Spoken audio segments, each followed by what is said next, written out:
What do you hear? What do you say? Joe Neal with the INC here, the guy who told Johnny Sack the joke Ralphie said about Jenny. But I'm here to recap the Battle of the Rafaels, or Rafaels. They both have the same name, but they pronounce it differently. Rafael, whatever. But enough talk. Let's get to the fights.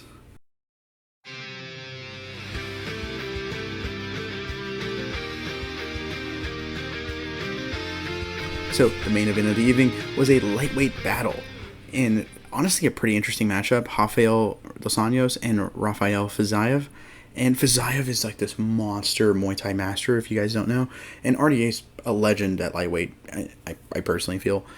So, going into this, the matchup, I felt like RDA's best chance was on the ground because Fiziev literally coaches at Tiger Muay Thai, teaches Muay Thai at probably an MMA, one of the best Muay Thai gyms in the whole world.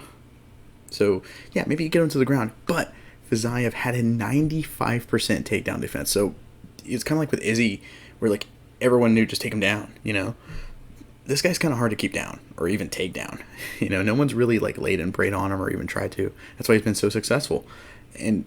But RDA is no slouch on the feet either. People tend to forget that he dismantled a prime Anthony Pettis when Anthony Pettis was on Wheatie boxes, like the best striker in the UFC. He dismantled him on the feet using great pressure to take away the kicks and this Philly shell-like shoulder-rolling, kind of Dustin Poirier-esque boxing defense.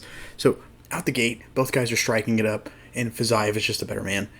Great hook combinations, some really good body kicks, and a really cool snap kick in the second round that I thought it broke RDA's arm because it cut it open, like it bust the skin open.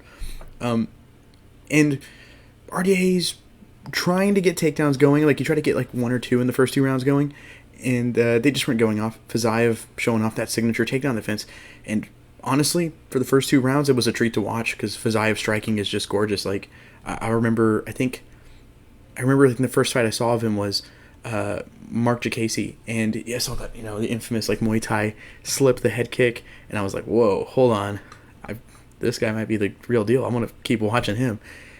But then for me, something no one really talks about, I feel like, was Fiziev's cardio. He has a questionable gas tank to me. So in rounds 3 and 4, he starts slowing down, and because the dude just loads up so much on all these, like he's just tensed up with his Muay Thai stance, and he's just loading up on every hook, every shot he's throwing, and so he's gonna naturally slow down. If he doesn't blast the dude into next week, he's gonna slow down a little bit. He's still dangerous. Don't get me wrong. Brad Riddell, he finished in the third round, obviously, but the Bobby Green fight was like a big example of that, where like Bobby Green was fresh, basically, and Fiziev wasn't. And RDA takes these rounds, in my mind. Like, he was able to get he got a takedown for sure. Couldn't do much with it, but he was, like, outstriking him and, like, landing good shots in them. But Fiziev, still very dangerous, still landing some good shots here and there, but RDA has taken these rounds. And going to the fifth and final round, I'm prepared for RDA to get this massive upset. And Fiziev just didn't like that idea, I guess. He used a beautiful, just monster left hook, and it just plants RDA. RDA hits the ground. Fiziev swarms, big right hand lands, and they stop the fight. So the stoppage is kind of controversial. It seemed a little early, and so like I'm always pro. I'd rather it be early than late, so I'm weirdly kind of okay with this. But at the same time, RDA is a former champion, like been around forever, really hard to put away. You could have given him a chance because he could have survived, at least, and who knows what he could have done in the final round. But the camera angles were bad. I couldn't see if like RDA, because like the Bisping and Brandon Fitzgerald were like kind of talking about how maybe his like the referee Mark Smith might have seen his eyes roll back, but in my camera angles it was really hard for me to see if his eyes did roll back. But whatever. RDA's getting up there in years, but I think he still has some like a good amount in the gas tank. I think he's got some good fights in him because he was very, very competitive in this fight. So I kind of wonder if we should just have him keep fighting these like really hot prospects, because he clearly still has it at 155. At 170, I feel like he was a little undersized, and these wrestlers could just kind of dominate him, or Leon Edwards kind of dominate him in the clinch and in the striking. But that's just like a scary dude altogether. So if we want to give him another prospect, Arman Sarukian is probably my pick. But this is, of course, after he goes through the legal process to change his name to Rick. That was the rule of the fight. I don't make him. And for Fiziev, why not have him take on the dude that beat Sarukian in their last fight? It was a really close fight. Very close decision. Mateusz Gamrot. That fight sounds really good to me, but if we really want to clear up this log jam we're kind of having at 155, I got a wild, crazy idea.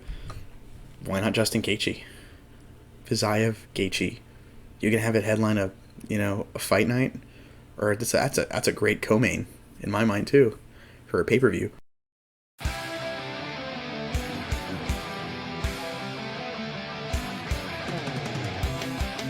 So I'm going to be really brief on the next fight. It was the co-main event between Chao Barallo and Arman Petrosyan. Cow, they also said on the commentary. I don't know. And he just won by a kind of, just a really good though, like really great grappling and controlling style on the mat, because Petrosyan was the big striker going into this. And it was kind of boring. Not really a ton happening on the ground, but oh well. I mean, they can't all be bangers, so whatever. There was 2 candidates in my mind for fight of the night. The first one was Said Nurmagomedov versus Douglas Silva de Andrade, and this fight's great. So Said, because of his last name, he isn't related to Khabib. I get it mixed up, but it's, I think, Umar that is. I know Usman is, who's in Bellator. And he doesn't fight like Khabib, really. He fights more like Zabit, who just retired recently. He's got this great kicking game. There was a lot of question mark kicks, which are awesome, and a good amount of spin kicks. And when he was punching, his hands looked solid. But de Andrade has like this big power, and he's just like short, stocky, at least short to Said, and just power of like a unit of a bantamweight fighter. And I think he's actually pretty underrated. I think he's probably like in the 18th, 19th range of like the UFC rankings, but they don't go past 15. But if you did like top 25, I think he'd easily be ranked, which means a lot because bantamweight's insane. Like, think about this. I don't even have Frankie Edgar in my top 15 at bantamweight right now. Like, bantamweight's nuts. So, but this fight was really fun. De Andrade looking to get inside it, but these long kicks of Said are doing really well. And whenever they entered the grappling exchanges, they were both just kind of like, both fighting for position really hard the entire time. The fight was really back and forth. And I kind of think there's an argument for both guys winning round 1. At the time, I was kind of like, oh, Said. But like thinking back, I go, De Andrade won it. But I don't know. I only watched it once. And that's all judges get to watch. And I'm saying that now as ahead of time. So really cool question mark kicks though. One kick, 2 things that really caught my eye in this fight was I think it was in the first round where Said threw he's like trying to throw a question mark kick, so we had to set up the low kick. So how he does it is he throws a rear leg side kick to the leg, which is great. And then from there, so he goes, and then brings it over. It was so cool. Super cool question mark kick. Loved it. And then when he was on his back, he was like throwing these really cool up kicks. I think it was in the second round. He got dumped on his back after like a failed grappling exchange. And De Andrade is just blasting the legs with kicks. And Said is also like trying to up kick. And he was like throwing like side kicks from his back. It was really cool looking. And another thing too that was really cool is De Andrade actually grabbed the leg and is like holding it like in WWE, just like bringing like downward elbows on his ankle. And then like the ref stood him up, and I was like, oh, I kind of wanted to see more of that. That was really cool. Great stuff. It was a really close fight, and Said gets the win by decision. It's a great fight. If you like pretty technical striking, this is a pretty good one. And a lot of spins. I like spins, so I really like this fight. But the other candidate in it, one fight of the night, was Michael Johnson and Jamie Mullarkey. So Michael Johnson's hands, as we all know, are just super quick. But like something about watching him live, no matter how much we collectively talk about them being fast, watching it live just isn't the same. His hands looked insane in this fight. And so first round, both dudes just swinging back and forth. Then Johnson lands this massive left hand that drops Mullarkey hard. I thought it was over. I thought he hit him so hard he knocked Mullarkey's shorts back to like the normal position. And but Mullarkey gets up and he survives. And at the end of the round, Mullarkey knocks down Johnson briefly. Okay. Pretty good way. Close round. I lean towards Johnson, though. I mean, because I thought his knockdown was more impactful. I thought like it did more in the fight, in like the stage of the fight. And I thought he was winning the majority of the fight regardless. So 2 knockdowns kind of cancel each other out. Michael Johnson was winning the majority of the fight, I felt like, or that first round. And second round, all malarkey. He's just lighting up Johnson. So, okay, 1-1, round 3. Johnson's back at it, like kind of back into it, throwing bombs, and both guys are. But Johnson, I felt like, was crisper and was just a better striker in their exchanges. So I was picking Johnson to win. So definitely kind of disappointing when I rewatched that after the whole card. Just a wild back and forth fight, though. I recommend this fight if you're a fan of good old-fashioned violence, and Malarkey gets the win. And, the first round is the contentious point.